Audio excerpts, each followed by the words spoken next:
क्या आप जानते हैं आज तक के पूरे इतिहास में ऐसा कौन सा रॉकेट है जो अब तक धरती से सबसे ज़्यादा दूर गया है बाकी रॉकेट के मुकाबले में? क्या आप जानते हैं आखिर क्यों रॉकेट को वेस्ट टू ईस्ट डायरेक्शन में ही छोड़ा जाता है?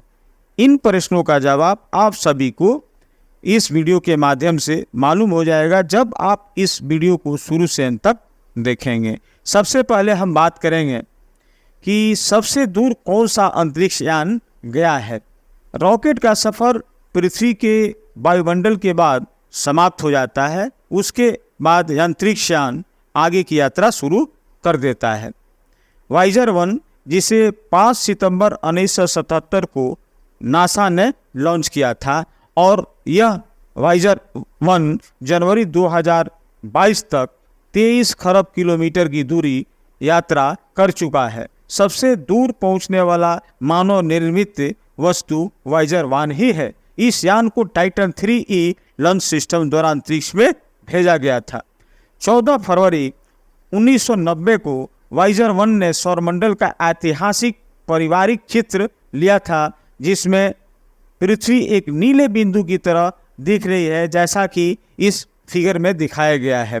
वाइजर 1 61,197 किलोमीटर प्रति घंटे की रफ्तार से सौरमंडल के बाहर जा रहा है और 18,000 सालों में 1 प्रकाश वर्ष की दूरी तय कर लेगा।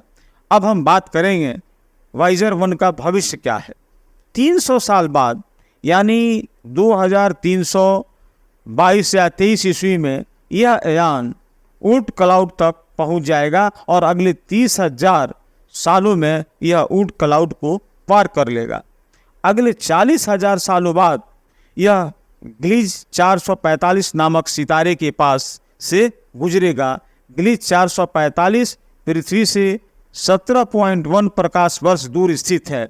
2,96,000 साल बाद यह यान साइरस सितारे से 4.3 प्रकाश वर्ष की दूरी से पास होगा। यह सितारा पृथ्वी से दिखाई देता है और बहुत ही चमकीला तारा है, जैसा कि आप देख रहे हैं। नासा का कहना है कि वाइजर 1 मिल्की वे गैलेक्सी में अनंत साल तक भटकता रहेगा। यही इसकी नियति है, यही इसका रिजल्ट है। 2035 के बाद इस यान से संकेत मिलने बंद हो जाएंगे, क्योंकि इसके अंदर संदेश भेजने, कैमरा ऑन करने वाली शक्ति समाप्त हो रही है। अब हम बात करेंगे, इसमें एक शब्द हमने यूज किया था, ऊर्ट क्लाउड। ऊर्ट क्लाउड क्या है? ऊर्ट क्लाउड हमारे सूरज यानी एक तारे के चारों ओर बर्फीले पिंडों की एक गोलाकार परत है और लगभग सूरज से 2000 और 1 लाख खगोलीय इकाइयों यानी एस्ट्रोनॉमर यूनिट के बीच की दूरी पर स्थित है। अब हम बात करेंगे आखिर क्यों रॉकेट को पश्चिम से पूरब की ओर ही छोड़ा जाता है। रॉकेट को पश्चिम से पूरब की ओर छोड़ने का भी एक साइंस है, इसके पीछे भी एक विज्ञान है। जैसा कि हमारी पृथ्वी पश्चिम से पूरब की ओर एंटी क्लॉकवाइज लगभग 1674 किलोमीटर पर आवर की रफ्तार से घूमती है, चक्कर काटती है सूरज के चारों तरफ।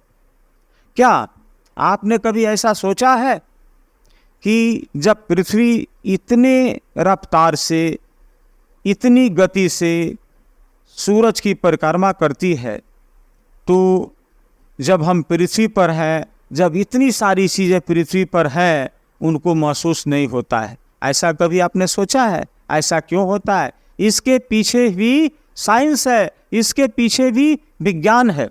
इस विज्ञान को हम देखते हैं, इसके पीछे का राज क्या है।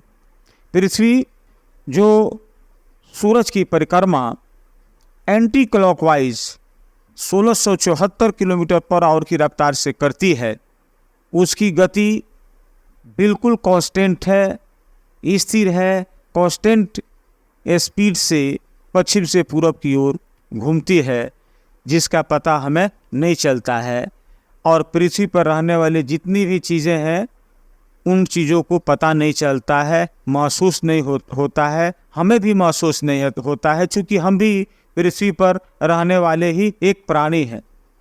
जब हम इस पृथ्वी पर हैं तो पृथ्वी की गुरुत्वाकर्षण बल के कारण पृथ्वी पर जितनी भी चीज़ें हैं, सारी चीज़ें उसके सेंटर की तरफ आकर्षित होती हैं, खींचती हैं। यानी पृथ्वी का जो सेंटर पॉइंट है और पृथ्वी पर रहने वाली जितनी भी चीज़ें हैं, एक तरह से समझिए काफ़ी दृढ़ता से बांध दी गई है, उसको हम इधर से उधर कर ही नहीं सकते हैं।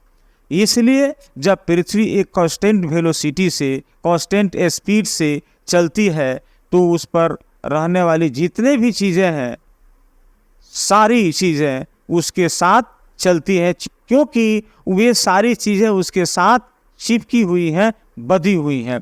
लेकिन ये तब तक चलती रहेंगी जब तक इस पर कोई बाहरी ताकत न लगाई जाए, या उसकी घूमने की ताकत में, उसकी घूमने की शक्ति में हम कोई ऐसा विरोधाभास उत्पन्न न करें। चूँकि यहाँ पर न्यूटन का फर्स्ट लॉ ऑफ मोशन लागू होता है, और न्यूटन के फर्स्ट लॉ ऑफ मोशन के अनुसार यह पृथ्वी घूमती है।